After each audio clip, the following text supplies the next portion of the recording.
My name's Brunner, and this is my 1986 Fox body that I bought off of Facebook Marketplace a couple months ago to do an EFI conversion. If you'll stick around, you'll see we got in pretty deep on this one. So yeah, stick around. This story starts around 3 months ago, so we'll go ahead and cut to that. All right, clock says it is 6:16 in the morning. It's about 32 degrees out. It's a little chilly. We are currently on the way to North Carolina. It's about a 2-hour trip. We're just gonna get there. We left pretty early. Gonna get there about 8. Hopefully, gonna talk the buyer down a little bit, and then be on the way back. On the way back, we got some food. Carpet acquired. He threw it in for free. Paid him $650. It's not bad. It's a complete kit, brand new, still plastic on it. About 20 minutes out. I will show y'all when I get home.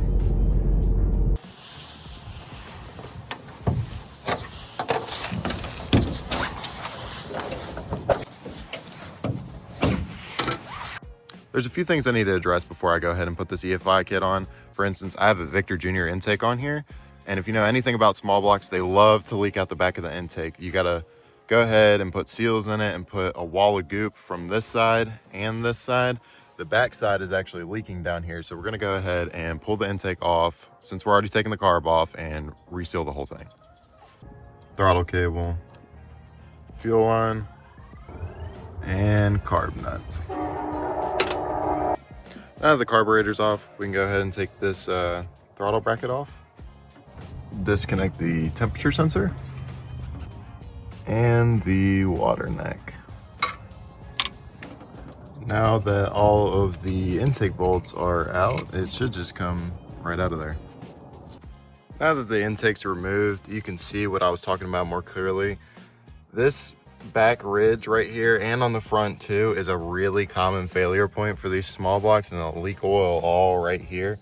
So now that I got the intake off, I am gonna reseal it and make sure I goop it up real good across there. And while I got it off, I'm gonna go ahead and wire wheel this Victor Jr. intake. Because it is a really nice intake, I'm gonna go ahead and wire wheel it down and put a coat of high temp clear coat on it. An old guy at a shop I worked at once told me about it, and he has it on his truck and it looks pretty good. So we're gonna go ahead and find out and see if that works pretty good on this intake too. I just made sure to clean up the gasket surfaces real good, and I'm not going for show car quality here, obviously, but just running the wire wheel across it a good couple of times really does clean it up. And then you can stick some high temp clear coat on it and just make it last and not get all corroded again. I'm not gonna get in the nooks and crannies because you're not really gonna see it with the air cleaner and the throttle body sitting on top of it, but just to make it look a little bit better, that's what I'm gonna do. So I'm gonna go ahead and throw some clear coat on this. All right, I cleaned up the heads real nice and put the RTV around the water ports on the bottom side of the gasket, and then just to glue the gasket in place. Next thing I'm gonna do is I'm gonna really wall up silicone around here just so we can set the intake manifold nice down and flat and it won't leak out the back or the front. All right, we got the RTV on, got the wall of goop on it. That's what it should look like. Next thing you're gonna do is you're gonna set the intake manifold straight down on it, and hopefully it shouldn't leak. Key word, hopefully. Intake's on, and I ran all the bolts in hand tight. Started from the inside, worked my way out, and the torque is 25 pounds. All right, I put the thermostat on, resealed it, put a new gasket, put Permatex around the gasket, put Permatex around the thermostat itself to hold it in place while you drop it in. I didn't even film it because me and these thermostats don't get along. But next thing I'm gonna do is I'm gonna put my throttle plate back on and drop the new throttle body on it. Taking a detour from the fuel system for right now. I had to order a couple fittings to get the return line and the feed line into the tank, but we're gonna go ahead and put these carburetor studs I just picked up from Advance. The ones that I have on it currently are too long and it won't sit flush, so I'm gonna put these on and then put the head unit on, and then we'll come back. All right, we got the throttle body on and the throttle linkage hooked up. Press press the gas pedal, butterflies open. Next thing I think I'm gonna do, I think I'm gonna try and see if I can't figure out this distributor, because my harmonic does not have timing marks on it. So I'm gonna have to find top dead center and then go from there. So I think I'm gonna try to find top dead center real quick and then check back in after. So yeah, head unit on. So I put my timing mark in right there. Next thing I'm gonna do is I'm gonna take the distributor and I'm gonna drop it down and point the rotor underneath the cap towards cylinder number 1. It might not go in all the way because there's an oil pickup shaft, and all you're gonna do is you're gonna just rotate the crank over while applying downward pressure and it'll snap right in. So I'm gonna pick up after I put it in. So we've established that on the distributor, this is cylinder number 1. So the distributor on a 351 Windsor rotates counterclockwise, so that's this way. And the firing order is 1, 3, 7, 2, 6, 5, 4, 8. And then obviously your middle one is for your ignition coil. So next thing I'm gonna do is I'm gonna mount the ignition coil somewhere up on the firewall and then run that wire over. So basically all I did was I mounted the ignition coil onto the firewall. I'd use one of their wires, so I'm probably gonna swap the rest out, run it to the middle of the distributor, and then I put their pre-provided wiring harness through the firewall on this side so I can mount the ECU underneath the firewall, and then snaked all of my wires over here across the dash. And now I'm just gonna go ahead and start by plugging things in. They're all pre-labeled, so this one like says to throttle. So this one goes to throttle body. You know, you'll have like your coolant temperature sensor. Oh, dropped it. You have your coolant temperature sensor right here. You'll go ahead and throw that in. I'm just gonna go through, snake all these up, and then I'll check back in after. All right, I got all the wiring harness laid out roughly. I got the 2 relays mounted up, and then the fuses are hanging underneath them. And basically what I do is I have the ECU plugs ran through the firewall up under the dash, and I need to go get some self-tappers so I can mount the ECU like up under the dash, and I'll show you once I mount it. But basically I have it snaked across the back of the firewall and then plugged into the throttle body. I have the coolant temperature sensor that comes with it already in there with a new sensor. And then it plugs into the coil here, and then right here they have options for a fuel pressure sensor. And I need to go ahead and put the O2 bung into my long tube headers. These are hooker headers. They don't come with O2 bungs. So basically what I'll do is I have a clamp that will clamp to the exhaust pipe, and then I have 2 like hose clamp type deals that will go around it, and then you can just clamp the sensor into it. I'll drop a link in the Amazon in the description. But basically, I have all the wires ran out, and I'm gonna go ahead and go over the fuel system just because I did it like in between doing things. So you might have seen it between clips. I'm waiting on some fittings right now to finish it, but basically you have your feed line and you have your return line. The return line goes into the regulator, and then the regulator from there goes back underneath the chassis and to the gas tank. I have a sump gas tank that has AN fittings at the back. Then the feed line just goes straight from the tank to the throttle body. So if you come back here, and I'll just go ahead and show you, it's ran under there with hose clamps. So, I mean, it is mounted securely. Basically, you have your fuel pump ground, and then you have the power wire that goes up and through underneath. But from your feed line, which these are my AM plugs, your feed line will go into the fuel, the big fuel filter. Then that, from there, goes into the fuel pump, which is mounted up there. Then from there, it goes all the way underneath, and it'll go through the fender well into a 100 micron filter. Yes, I know this is not the best spot to put it, but that's where the lines were ran before, and this car has ran for what, 20, 30 years now. Same way. So I'm not really gonna fret about it. And then they come out to here, and then that's the whole fuel system. The problem is then I'll show you one more time.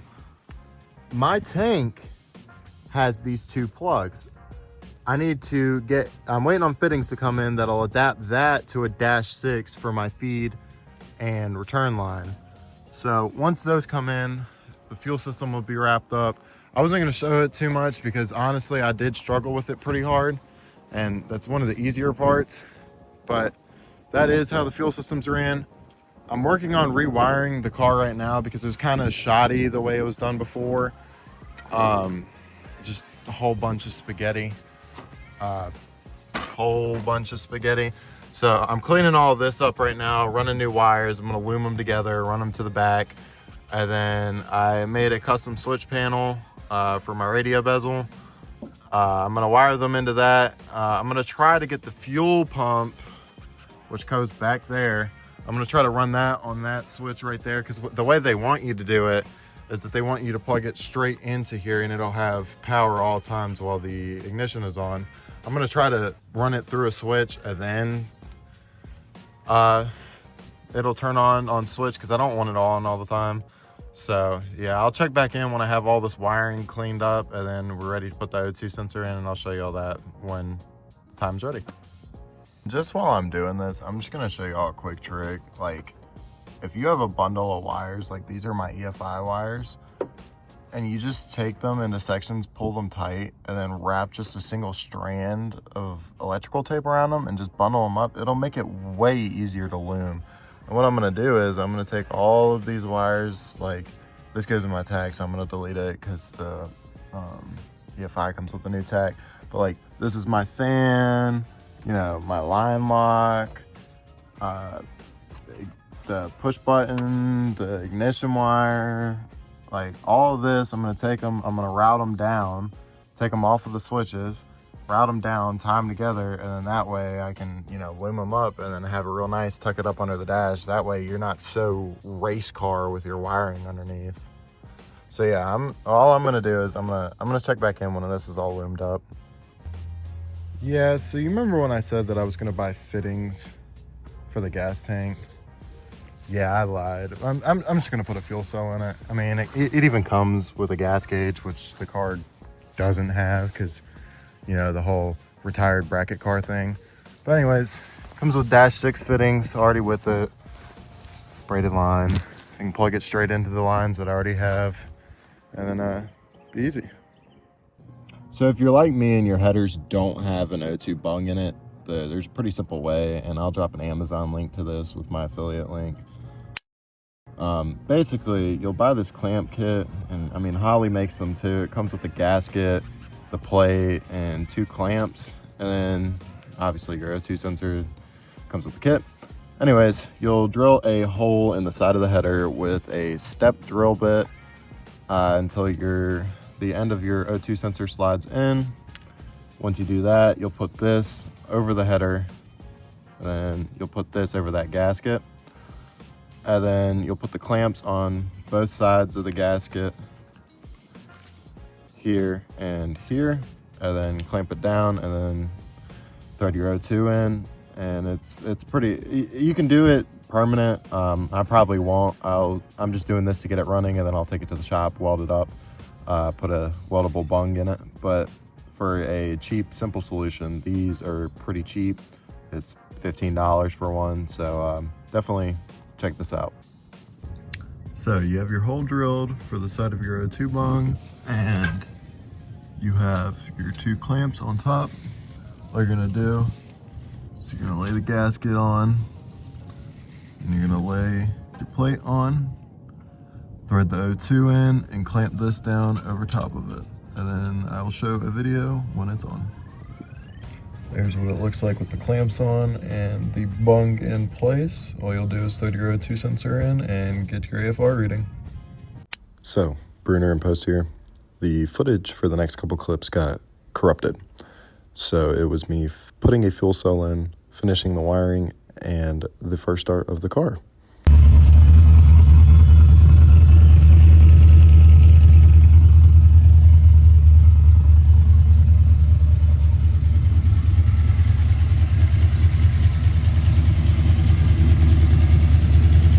So after that, we took it on its first test drive, and I wish I could say it got better, but the engine started smoking.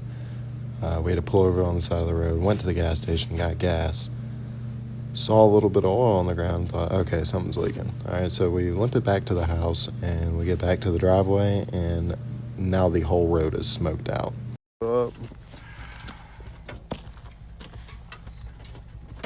So at this point, I'm pretty devastated. This has been about a 3-month on and off project for me, and we finally just got it running. And then I proceed to pull off the radiator cap, and I'll just roll the clip.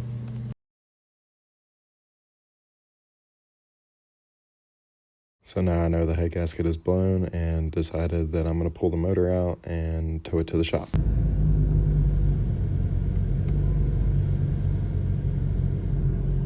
And that pretty much brings us to now. So let's get back to the video. Thanks for sticking around, watching the video all the way through. All my socials are linked down below. It's at Built by Bruner on pretty much everything. Amazon affiliate links help out a lot. Doesn't cost you any extra. It just gives me a little bit of kickback if you buy something I recommend. I'm starting a Patreon. It'll also be linked down below. These videos cost a lot of money to make. Every dollar I make off of any social media or anything is going straight back into this. So if you want to see bigger and better stuff, go ahead, support me down below. Next week, you'll see a little bit more on this engine teardown. And yeah, I'll see y'all in the next couple of weeks with a full running Fox body again. See y'all.